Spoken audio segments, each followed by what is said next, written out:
To stand within the perimeter of a Nazi concentration camp was to exist in a world where the laws of physics remained, but the laws of humanity had been surgically excised. The barbed wire, pulsed with high-voltage electricity, was merely the most visible layer of a multifaceted trap. To the SS, an escape was not just a security breach, it was a defiance of their perceived godhood. Consequently, they did not merely seek to capture the runaway. They sought to turn the act of fleeing into a weapon of psychological mass destruction. This is the story of how the Third Reich turned the human heart into a prison cell. The specter of the returned. In the early days of the camp system, the guards realized that a quick death was a mercy they could not afford to give. To keep thousands of starving, desperate people from rushing the gates, they had to cultivate a fear that transcended the grave. When a prisoner was recaptured, hunted down by bloodhounds, or betrayed by a local villager terrified of the Gestapo, their return was a meticulously staged nightmare. They were not simply brought back, they were paraded. The nightmare for the caught began at the camp gates. The most feared destination was the bunker. This was a lightless, subterranean stone box where the concept of time withered away. Here, a prisoner was often left to die of the walls, starvation in total darkness. If the guards were in a hurry, the prisoner was beaten to death, their cries muffled by the thick masonry, serving as a low, rhythmic warning to those working in the yards above. For those who were not sent to the darkness, there was the penal company, Strafkompanie. This was a death sentence by inches.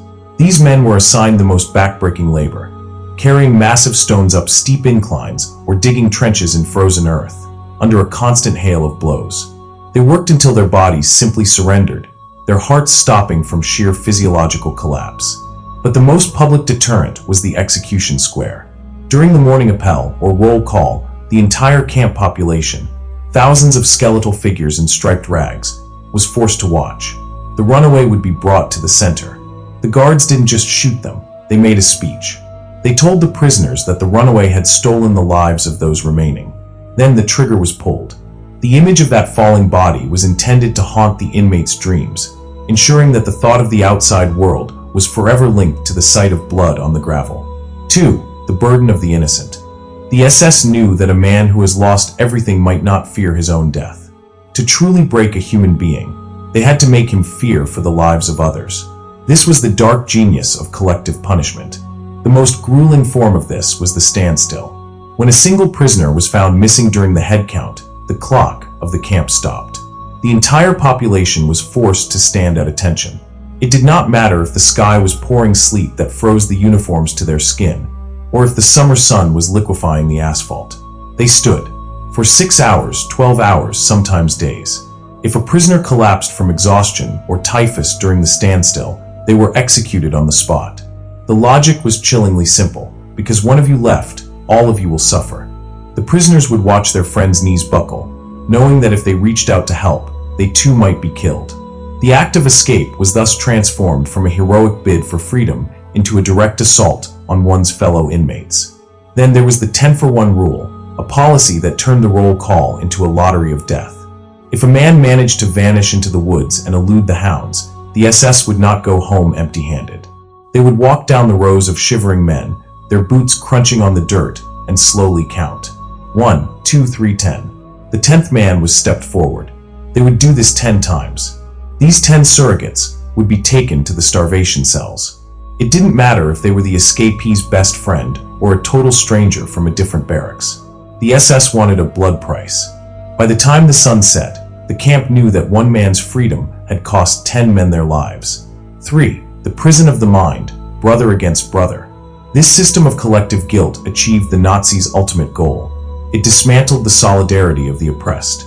In any other prison, the inmates cheer for the one who scales the wall. In the Nazi camps, they lived in terror of him. This was a calculated method of pitting prisoners against one another. If you sat in your barracks at night, looking at the fence and calculating the guards' patrol patterns, you weren't just looking at your own path to life. You were looking at the potential execution of the 9 men sleeping next to you. You were looking at a 3-day standstill that would kill the elderly man in the bunk below. Fear bred suspicion. The inmates began to police themselves. They watched for anyone hoarding extra bread, anyone looking too long at the perimeter, anyone acting strange. The guards didn't need 1,000 eyes when they had the eyes of the prisoners themselves, sharpened by the desperate instinct to survive.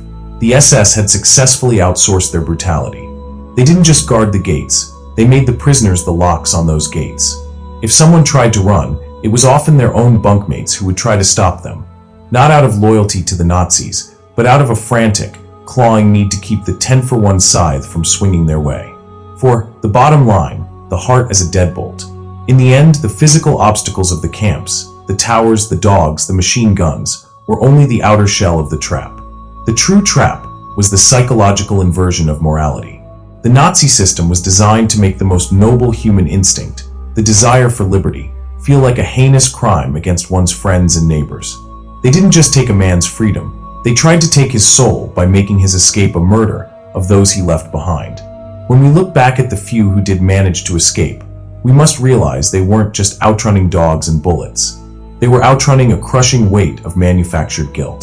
The fences of the camps were built of wire, but they were reinforced by the lives of the innocent. It was a system where the door to freedom wasn't just locked, it was bolted with the bodies of those you loved.